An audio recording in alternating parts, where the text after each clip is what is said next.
Hi, welcome everybody. I'm Gail Bradbrook. I wanted to say a few things about power and decision making in Extinction Rebellion that I hope is useful. So Extinction Rebellion was set up. It was about a dozen of us that helped get it off the ground. And since then, we've been trying to do a good job of decentralising power. We are not against there being power in certain places, like there's power in a finance team or in the media and messaging team.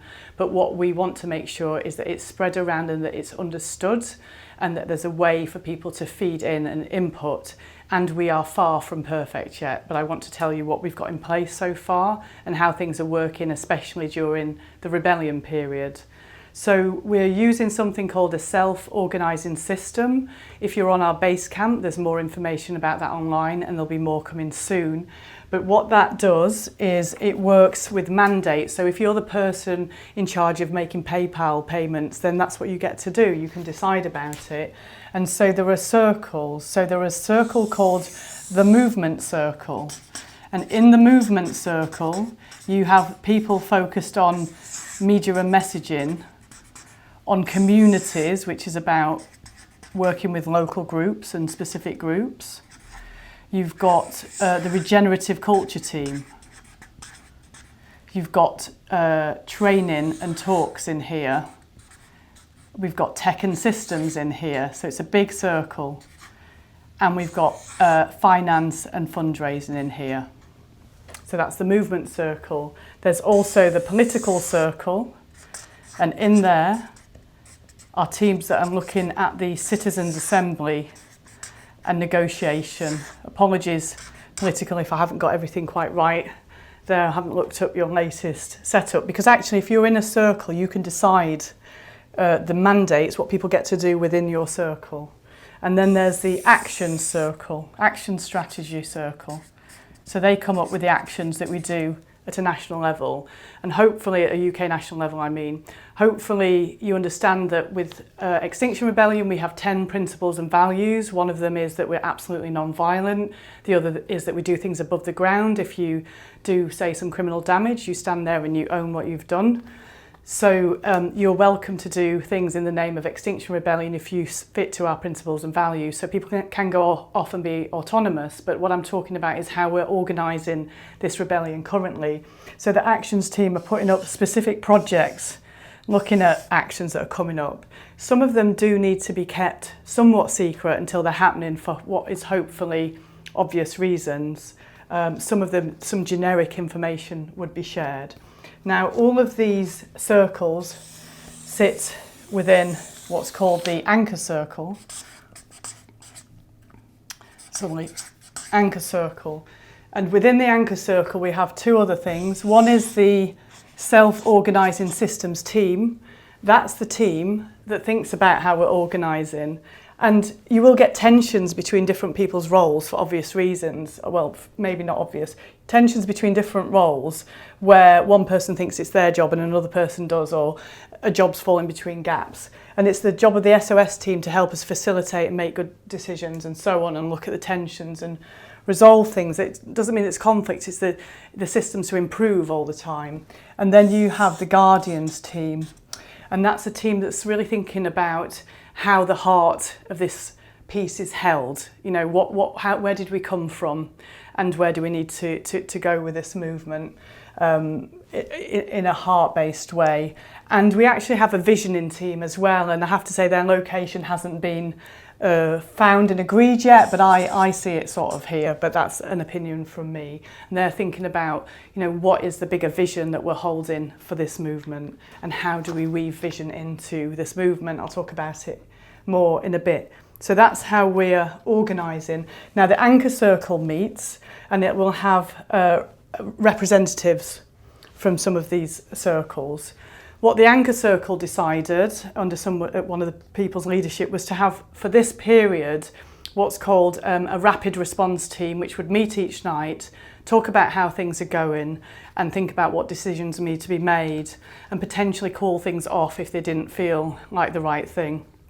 What we really, really want to do is, as much as possible, let people have autonomy to make decisions. So for actions in particular, that when they're coming up with their sort of strategy, they have somebody from media and messaging in there, someone from regen in there, someone from political team in there, and I think also guardian type vision holding person in there, so that the actions are being thought about well. The rapid response team is a team that's making decisions, and how do you get to influence them, and who are these people? You know, these things matter, right? You guys are working your socks off on the ground, and that's not been very transparent, so I apologise for that. Who's on that team is Linda Doyle from Political, Larch Maxey from Actions, Claire Farrell from Art, Roger Hallam from Actions, Sam Knights from Political, Fahani Yamin from Political, myself, Gail Bradbrook from Movement Circle, Robin Ellis from XR Youth, Robin Boardman from Communities, Claire Pardo from Regen, Stephanie Kent from Self-Organising Systems Team, April Griefsong from Guardians, and Ronan McNern from Media. And those people have also got seconds and thirds, so other people that might step in if they're not available. And we've said that decisions can be made really quickly if needed, and by between movement, political and actions. Now though, that group doesn't need to get involved, or shouldn't be getting involved in details about the spaces, particularly whether you want to hold a space or move on from a space. That kind of stuff, as best possible, is best decided in that space. So hold those spaces, hold political assemblies, and really try and discern what's for the best. It may be at some point this team does need to make a decision. So we were thinking that Oxford Circus was maybe best to let go, but that we wanted Oxford Circus people to think about that and have an assembly, and it was decided to stay there. So we're not wanting to tell people what to do, but we'll also have other information that you might not have about what's happening with police liaison, or what's happening politically or whatever. We will share as much information as we can, but because it's so busy and full, that's not always possible, and sometimes it's best that not everything's out there. Again, I hope that's for obvious reasons, and I suppose the main thing I really want to say is that the people that I've named and the wider people in support, we have had some detailed conversations this week, almost fallen out of course, and there's a deep love between us, and it's painful sometimes, but we have been working, and I want, if possible, for you to trust that we are absolutely doing our best for this rebellion. We all want to see it succeed.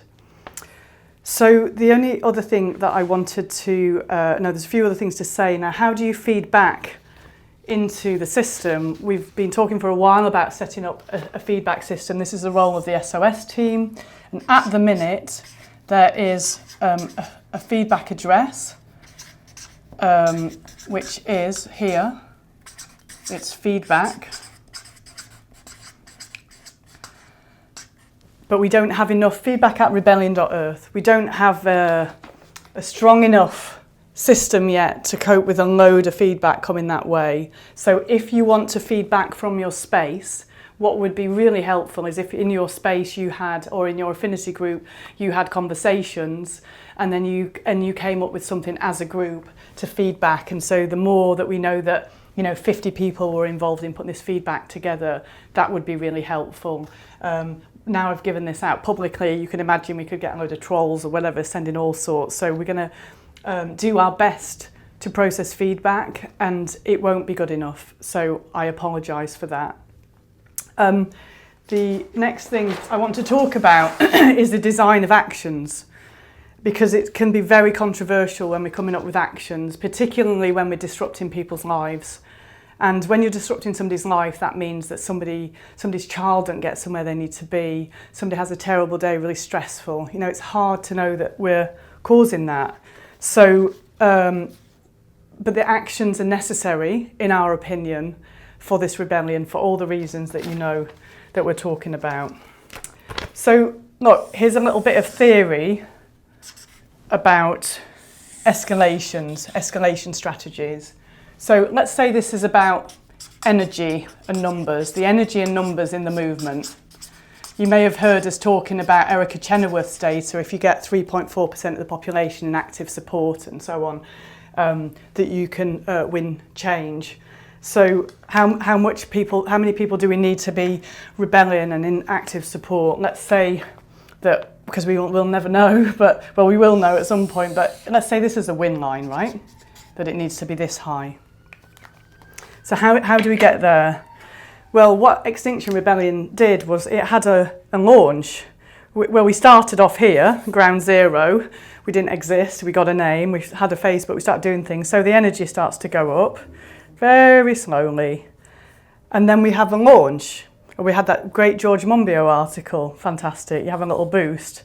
You have a launch. You have another boost. We have Rebellion Week, or the launch of the Rebellion in November. Moment of the Whirlwind, it's called, it goes up. We had, within that, various different actions. They would have contributed. Each one brings more people in understanding. And then sometimes, over winter, there can be a bit of a drop and the movement can drop down. Sometimes it can go down really quite low and that can be hard on people, but it's known that that's what's happened. And we said, it's winter, let's rest.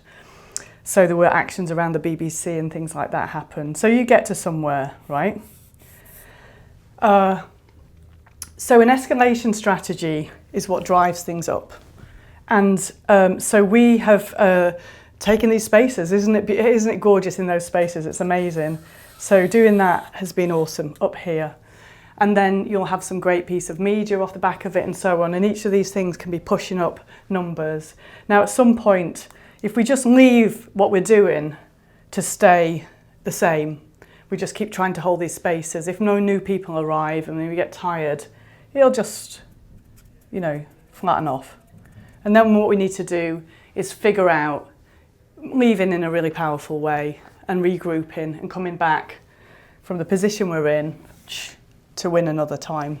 However, that may not be the situation. There's all to play for. People are going to arrive this weekend.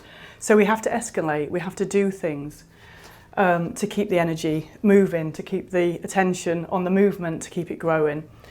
And so that's what the actions are designed to do. And they can be quite shocking sometimes when people's lives get disrupted.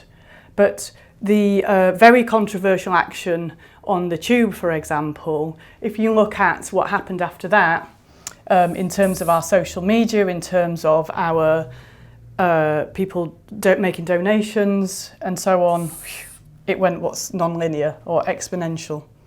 So that's really important to know. So now you can do an action that's really bad and it fragments the movement or really deeply upsets people. As I've said on record, we're not here to get likes, we're here to get the conversation going, but we don't want to break the movement either. So this is why we have to do deep thinking about it. So then the idea is that we do an action, boom, and it takes us up to here. Now, some of the actions can be mass disruption. And that's really part of the way we message that is that's the pause. Let's stop and think about what are we doing. Did you see the David Attenborough piece yet? It's really helpful that that's just come out. Let's focus on that. But there's something even more wonderful to do at this stage, which is to distort reality. And that's the final thing I want to talk about is vision holding actions. How do we do actions that remind us, lift us up and make us think about where we need to go? So an example is after the bridges in November, we went to Parliament Square. We had an interfaith celebration and then people dug trees into Parliament Square. Obviously they didn't stay, but the meaning of that, I'm longing to make this earth green again. So vision holding actions, whoa. When you really capture people's hearts and minds, that's when we can reach there. So it's great if you're holding spaces, especially to think about what vision do you have for Marble Arch or for the beautiful Garden Bridge or for Oxford Circus or for Parliament Square. How would that be? And so we can do things that really honour what humanity needs to do right now, which is to get itself out of this system that we're stuck in and to raise itself up and to really be in alignment with a future that's livable for all of us.